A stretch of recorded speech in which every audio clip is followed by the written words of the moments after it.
Okay, let's dive into this. Welcome to today's Explainer. We are looking at a truly fascinating piece of source material today, a deep dive interview with broadcaster and media entrepreneur Glenn Beck. In this massive conversation, Beck unpacks his very specific character analysis of Donald Trump, details his own chaotic history with Fox News, and lays out his rather surprising vision for the future of media. Whether you follow politics closely or you're just interested in the psychology of powerful figures and how media is evolving, there is a whole lot to unpack here. So, let's get into it. Here's our roadmap for today. We're going to break this explainer down using a framework of vision and authenticity. We'll cover 1. Trump's 3 superpowers. 2. The art of negotiation. 3. A change of heart. 4. The media machine. And finally, 5. AI and authenticity. Section 1. Trump's 3 superpowers.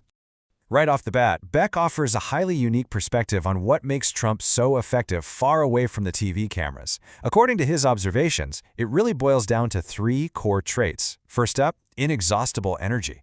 Beck notes Trump's bizarrely low need for sleep, literally wearing out much younger politicians on overseas trips. And to put that into perspective, Beck points out this is actually backed up by medical tests showing Trump's cardiac age is a full 14 years below his actual age. Second is visionary foresight. Beck shares a crazy story from before the 2020 election where Trump casually told him to watch Panama, pre-planning massive geopolitical strategies long before they ever hit the news cycle. And third, the power of positive thinking. Trump was heavily influenced by growing up in Norman Vincent Peale's church, and he has this habit of speaking things into existence, basically manifesting. A perfect example, when he publicly claimed he bought Greenland long before a deal was even on the table. And this brilliantly illustrates Beck's point about Trump's internal psychology. Beck actually asked Trump what was going through his mind while he was on the ground during the Butler assassination attempt, and Trump's response wasn't about fear. He told Beck his internal monologue was, get up, you're pathetic. You want to be the president of the United States, you're not afraid of anything. For Beck, this highlights a deeply selfless internal commitment to projecting unwavering strength for the country, which is a pretty stark contrast to how critics often view him. Beck goes on to highlight this massive divide between Trump's public persona and his private reality. Publicly, Trump is known as this caustic showman, but privately, Beck found him incredibly curious and attentive. Trump even tested Beck once by leaving him completely alone in the Oval Office just to see if he'd touch any of the historical artifacts. Publicly, he can seem totally spontaneous and chaotic, but privately, he's a deeply strategic planner. And perhaps the most surprising thing to Beck, while his public image can sometimes come off as uncouth, privately, he is a total art and history fanatic. Trump specifically arranged presidential portraits in the White House to learn daily historical lessons. For example, he placed Eisenhower prominently as a constant reminder of the military-industrial complex, and he notably refused to hang paintings of presidents he considered to be warmongers. The guy even knew hyper-specific architectural history, like exactly which window Frederick Douglass climbed through to see Abraham Lincoln. Section 2. The art of negotiation. So how does that psychology actually play out in business? Well, Beck shares the famous Tiffany air rights story. Trump had bought the land for Trump Tower, but Tiffany's, the ultra-prestigious jeweler right next door, owned the air rights and absolutely refused to sell. They didn't want a massive skyscraper blocking their sunlight. So what was Trump's solution? He found their absolute biggest pressure point. He literally had his architect draw up the most hideous, ugly, 3-story building imaginable and presented it to Tiffany's. He calmly explained that since he owned the land, he'd just build this total eyesore right next to them instead. Tiffany's panicked and sold him the air rights before he even made it back to his office. Talk about a high-stakes bluff. And he applies this exact same unconventional psychology in the boardroom. Beck recounts a meeting where Trump was supposed to sell the iconic Plaza Hotel to a group of Japanese investors. Trump walks in, takes one look at the executives, instantly senses they aren't interested in the plaza, and just pivots right on the spot. He completely cuts off his own team and successfully sells the investors the massive West Side Highway project instead. He basically treats negotiation as a game of instantly reading the room. Section 3. A change of heart. So the crucial point is, how did Glenn Beck, a guy who originally fought fiercely against Trump, come to view him this way? Well, Beck is completely open about the fact that he misjudged Trump initially. Prior to 2016, Beck viewed Trump as a typical, smarmy, corrupt New York developer, and really a closet liberal who would say absolutely anything just to get elected. But Beck's view profoundly shifted after the election. Why? Because Trump actually kept his campaign promises. The specific turning point for Beck was Trump's decision to move the U.S. Embassy to Jerusalem. This was a move past presidents had promised, but always abandoned because of intense pushback from the State Department. Trump just went ahead and did it. After seeing that, Beck actually apologized to Trump on the air. Trump called him shortly after, and what happened on that call really cemented Beck's respect. Beck says he spent 30 solid minutes on the phone arguing passionately against tariffs. Trump patiently listened to the entire argument, didn't yell, didn't fight him, but then just bluntly replied, "Glenn, you make some good points, but I gotta tell you, in the end, I just like tariffs. I'm gonna do it." Ironically, this blatant, totally unapologetic rejection of Beck's advice made Beck respect him even more, purely because it was so authentic. And while Beck notes that Trump treats business negotiations like a game to be won, he genuinely believes Trump treats the country itself with deep seriousness. Beck shares a very rare emotional anecdote from a post-2020 conversation. In it, Trump wasn't complaining about the election itself, but rather expressing profound guilt. Trump told Beck, "I made a promise to all of those people that are out working every single day. My mistakes let them down."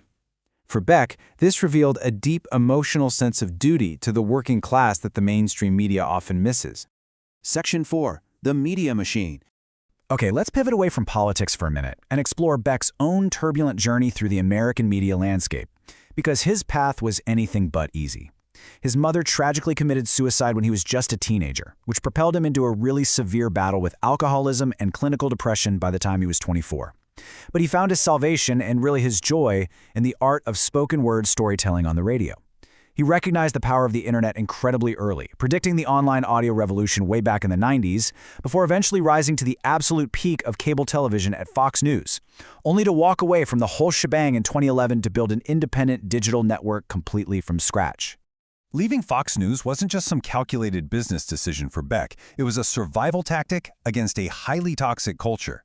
Beck describes the environment under then Fox News president Roger Ailes as intensely controlling, almost mob-like. He recounts this chilling meeting where Ailes called Beck into his office, pulled out a thick file supposedly filled with dirt on Beck, literally petted the file like a James Bond villain, and made a thinly veiled threat about Beck's wife. Ailes said, "It's always a shame when a guy like you has a wife like that and he does something to hurt her." He was pushing Beck, testing his absolute control over him. Now, what's really interesting about this slide is Beck's reaction. Just imagine sitting in that chair. He knew Ailes wanted him to blink, so Beck just stared Ailes down in dead silence for 45 seconds. And 45 seconds of silence in a conversation feels like an absolute eternity. He did it just to prove he wouldn't be bullied or compromised by Ailes' dark controlling tactics. He essentially told Ailes that wanting to protect his wife is exactly why Ailes had zero leverage over him. He flat out refused to play the game. This clash of character definitely extended to their vision for the future, too. When Beck announced he was leaving Fox to start an online broadcasting network, Ailes literally laughed in his face, calling the internet a fad. Beck, on the other hand, firmly believed the internet would eventually put traditional television networks totally out of business. So he walked away from the immense power and the massive infrastructure of Fox News to pioneer an entirely independent digital frontier, purely because he saw exactly where the puck was going. But, their final confrontation is surprisingly poignant. It happened after the tragic Gabby Giffords shooting. During this incredibly high-stress news cycle, Beck walked into Ailes' office, fully expecting a brutal fight, maybe even to get fired.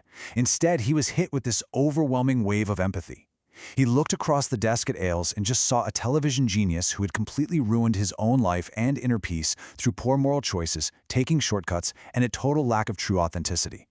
Beck actually ended up thanking Ailes for his contributions to media, leaving Ailes in tears. It's a pretty stark reminder of the tragedy of compromised character. Section 5. AI and Authenticity. Let's move to the final piece of the puzzle and see how this builds into the future.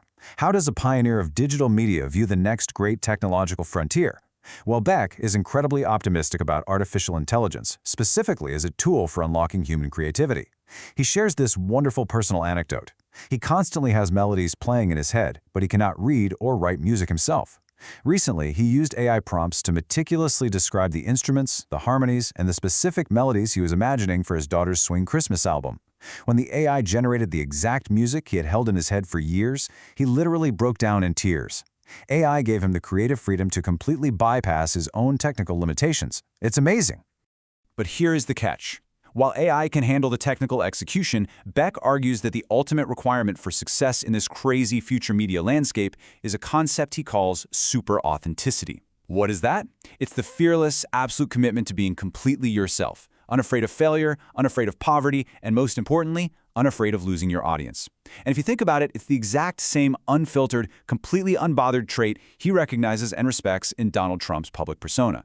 So Beck's warning to creators, to leaders, really to all of us, is very clear. Artificial intelligence is going to absolutely turbocharge efficiency. You have to master it to save time and unlock your ideas.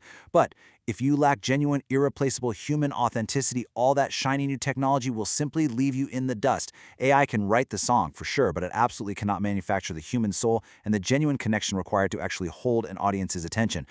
We're going to wrap up today's explainer with a really interesting thought experiment that Beck uses. He calls it the 50-year rule. Right now, we are all surrounded by intense emotions, constantly viewing public figures as either absolute heroes or total villains. But think about this.